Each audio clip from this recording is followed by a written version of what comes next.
Trump just released embarrassing videos of Obama's friends that he never wanted seen.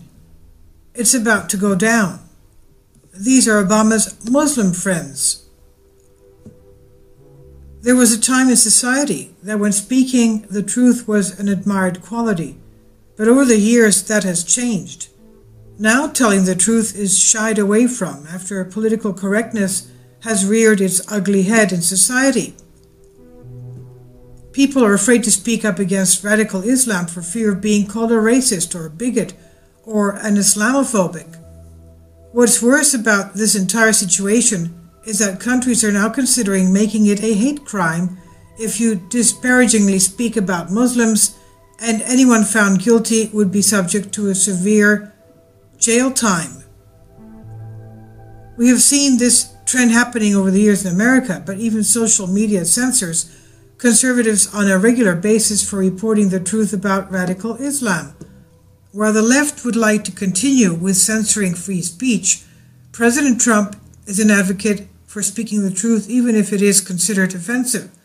Trump, in his effort to push back against political correctness in America, has made it his mission to expose the dangers of radical Islam, and what he just shared shows how horrible it has become. It's no secret that Europe is now a cesspool of violent crime due to the massive influx of Muslim refugees over the last several years. Terrorist attacks are on the rise. The threat of Sharia law becoming the law of the land is a genuine possibility in the European world.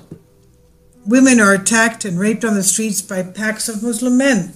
Muslim refugees sexually molesting children. Even animals are raped. Even animal rapes have increased since the borders were opened.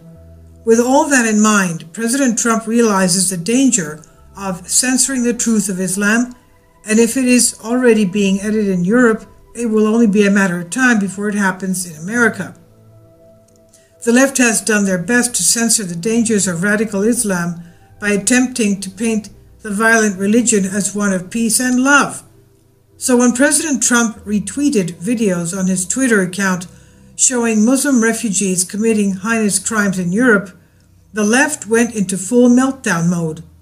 Labour MPs in Britain are now disinviting President Trump for sharing these videos, claiming that he is only spreading hate among the Muslim religion. However, is it really hate if Muslims committed these crimes? Not at all. And it is about damn time the truth is revealed for all the world to see. Daily Mail reports U.S. President Donald Trump was wrong to share anti-Muslim videos posted by a far-right UK group, Downing Street said today. Ministers today faced demands to cancel Mr. Trump's state visit as MPs insisted he was not welcome here following the Twitter posts. The storm over the posts, first shared by Britain's first deputy leader, deepened as the widow of murdered MP Jo Cox accused him of spreading hatred.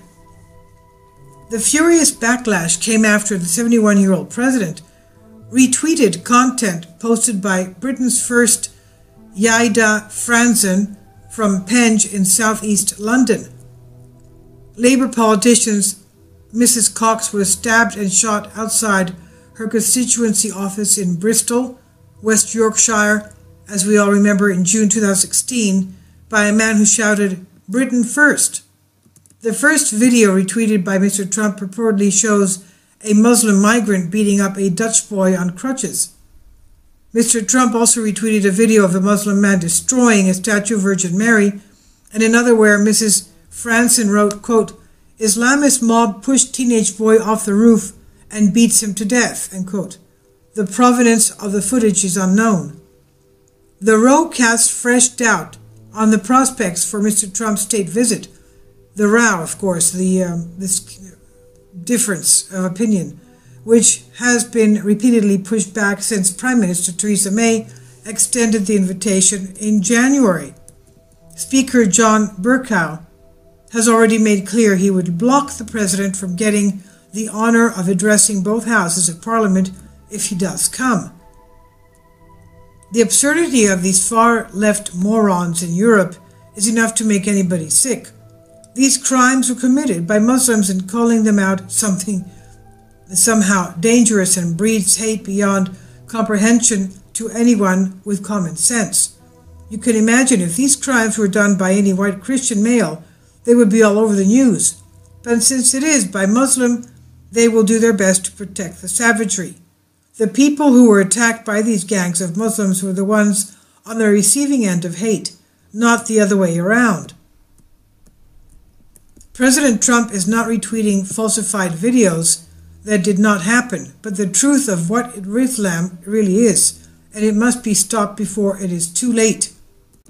If Europe wants to continue down the path they're on and hide their heads in the sand about Islam, that's their business, but that does not mean conservative America wants it here too.